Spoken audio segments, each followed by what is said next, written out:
Hey guys, welcome to Superlative Radio. Dylan Stone here with you. Hope you enjoy the following vlog. Hey guys, welcome back to another Superlative Radio vlog. Dylan Stone here. And on today's vlog, this is basically going to be sort of a memoriam, if you want to call it that. I had recently got word that a good buddy of mine had passed away. And although at this point in time I don't know the details exactly, but I'd heard that he had committed suicide. It's a shame, really. But I'd spent the last couple days, sort of mulling it over in my mind and thinking about it. And, obviously there's a stigmatism when it comes to suicide and when it comes to things like that. But he'd been sick for a little while, for at least the last 10 years. Had some sort of a blood disease. I forget what it was, to be honest with you, exactly. But he had this blood disease, and there were periods of time where he couldn't work. He was sort of stuck in bed at some points and sort of stuck. It was rough. When you consider what he was like prior to this happening, it's really a shame. I mean, he was a really good guy. He really and truly was. And I'm just going to share a couple little stories with you, just sort of what type of guy he was. We do have now assisted suicides and things that, so that you can ease your pain, basically, is what it boils down to. I mean, if your dog or your cat or whatever has, I put a dog down that I had back in 2015. I mean, she had liver trouble and she was not, and I mean, it was an act of kindness. You see, this is the third person in my life that has committed suicide. And 2 friends and an uncle. And it's kind of like, but when you look at it, I mean, especially speaking of Jerry, I mean, he was in pain, and he was, after 10 years of the bullshit, he'd had enough. And in a way, I don't blame him. It's not easy to be in that position and to be stuck, especially if your mind is fine, but your body is just, it's a hell of a place to be. It would have angered me, and I'd have been very frustrated at him had I not thought it out a little bit. And basically, I hope wherever he is, that he's in a better place and he's at peace and he's just free of the pain and the bullshit. Because, let's face it, life is hard sometimes. Never mind just being, with a blood disease or what. I mean, life in itself is hard. And, sometimes other people make it hard, whether it be, your neighbors because they're doing stupid stuff, or the government, or there's always somebody out there making your life more difficult than they should. I met Jerry, I knew him in high school. I remember when he came to the high school, and he looked like a convict. He had gray hair in high school, like some gray hair in his long hair, and he was always looked unshaven because he was very hairy. And my father used to say, he would shave this side of his face, and then he would shave this side, and by the time he finished this side, he'd have to do this side again. That's just, that was what my father used to say about him, because he was so hairy and always, looked like he had 5 o'clock shadow and whatnot. And just the way he carried himself, he did look like a convict, and he was tough. He was the toughest kid in the school, bar none. But the good thing about it was he wasn't a bully. He didn't go looking for trouble, but if you knocked on his door, there was no ifs, ands, or buts about it. You paid the price. And I watched him fight once, and it was like, see, the thing was, I didn't realize this until I got to know him better, but his family was from the West Indies and that kind of thing. And apparently, when he was a kid, they'd go visit quite frequently. And he had an uncle that was a boxer, pretty big boxer. And his uncle taught him to box. So he could kick some serious ass. And whether he boxed or whether he, like I said, I watched him fight once. Somebody was, pulling his chain or I guess testing him or whatever. And he cleaned up and did very well. And of course, the reputation he got that he was, the toughest kid in school and nobody bothered him. But like I said, the good thing about him was he had enough common sense not to be a bully about it. And I got to know him when he moved next door to me. Like I said, I'd seen him in school and I knew who he was. His jean jacket, he had a $5 bill on the back of his jean jacket. I don't know why. I can't remember if he told me why, but he had that. One day I was sitting out in the balcony playing my guitar, and he walked over and he said hi and struck up a conversation. Oh, you're a musician and blah, blah, blah, and of course, this conversation started from there. And we made friends. And like I said, he was a really, really great guy.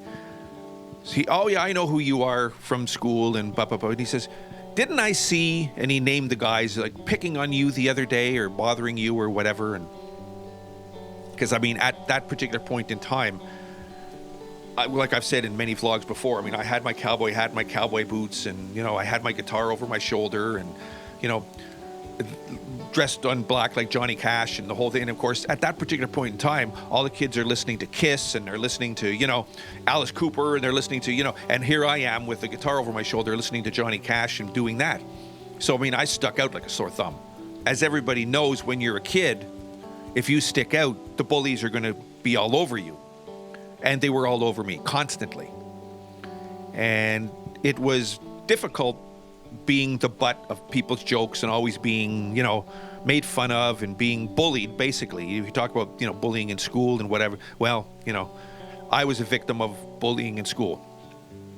So I know firsthand what it's like to be in that position, and it's no fun. So if your children are being bullied, do something. Trust me on this one. It's no fun. One day, I'm in school, and I'm walking down the hall, and of course, 3 of them come up and start doing their thing. And who walks up behind them is Jerry. And Jerry stops behind him and he folds his arms and he's looking and watching and he's listening. And all of a sudden he walks around and stands beside me and he says, what are you guys doing? Oh, we're making fun of this fucking prissy and this whole fucking, the whole thing, right? And he's, oh, really? He says, he's a friend of mine. And so you could see their face change as soon as he said that. It was beautiful. He said, he's a friend of mine. He said, if I ever see any one of you assholes bothering him again, he says, I'm going to send you home in a fucking garbage bag like the piece of shit that you are. Any questions? And of course, their faces are just, he says, now, get out of here before I change my mind. Of course, and they left. And I was like, and that was actually the beginning of the change in the whole thing. It made a very big difference in my life. And it was unbelievable because, when I look back on it now, of course, once it got around the school that I was friends with Jerry, I'd walk down the hall and people would move out of the way because I was associated with Jerry. And it's comical looking back on it now, but he actually changed the course of my high school career. I don't know if I ever really thanked him for that, but he helped me out, and I will always be indebted to him for taking the time to stand up for me and make that particular thing. And I know he did it for a few other people in the school as well. He didn't put up with it, and he just made sure he didn't like seeing people get bullied. So that was one of the things. The second thing he did for me was one time, 2 of my good buddies had girlfriends that lived on our side of town. And they were there and they left their girlfriend's place to come over to my place. And there was another kid in our neighborhood who was a black belt in karate. Now, I don't know if you know anything about Montreal and whatever, but there's always the French-English crap going on. From the time I was really young, it was always the French against the English, the tête carrée against the French pea soup and the whole, whatever. It was always they always had the French and English fighting amongst each other. Anyway, this kid, I guess, maybe he was a separatist at that age, or maybe he just didn't like English, or maybe his parents were separatists, or it could be a million different reasons, but he didn't like English. And these kids were coming through the lane, and they met up with him, and he decided he was going to be Mr. Joe Big, and anyway, one of the guys, when they arrived, he had a footprint on his face where the guy, kicked him. And I saw that, and I flipped. I went completely apeshit in my mind. And I lost it. And I said to the guy, stay here. I've had it. I'm dealing with this now. And I grabbed my baseball bat, and I out the door. Now, I kid you not, I was going to kill the guy. There was no ifs, no ands. No, I'd had it, and I lost my mind. I would. I was going to walk up behind him, and I was going to, do the old Babe Ruth with his head, and I was going to splatter his brains all over the sidewalk and make an example of what the hell was going on. I'd made up my mind, and that was what I was going to do. And I got downstairs, and Jerry's in the front, and he sees me. I'm carrying the baseball bat up. It's not carrying down, so I've got it up. So he knows. He said, well, what are you doing? I explained it to him. And of course, Jerry being Jerry says, no, you're not. And he throws me down on the lawn, and he holds me down. Like I said, he's strong. He held me down there until I calmed down. He said, I'm not letting you up until no. And I'm fighting him, and I'm yelling at him, cursing him, and calling him all kinds of names or whatever. And he's just laughing at me. He's holding me down. And he was not letting me up until I calmed down. And when I calmed down and stood up, he said to me, that's not the way to handle it. He said, you're going to end up in jail. This is not the way to handle this. He said, did he do what you said? I said, yeah. I said, go look at his face. He said, okay, come on. I'll show you how you handle it. I said, okay. So we walked to the schoolyard where all these kids hung out. And sure enough, he said, it's that guy over there, right? I said, yeah, that's right. So goes up behind him, and he smacks him in the back of the head. And he said, hey. And he turns around, he looks at Jerry. Of course, Jerry has a reputation, right? C'est vu, là. What do you want?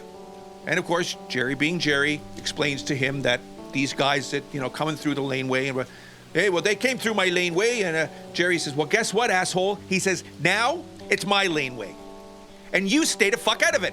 And if I see you in it, I'll send you to the hospital. Do you get the picture?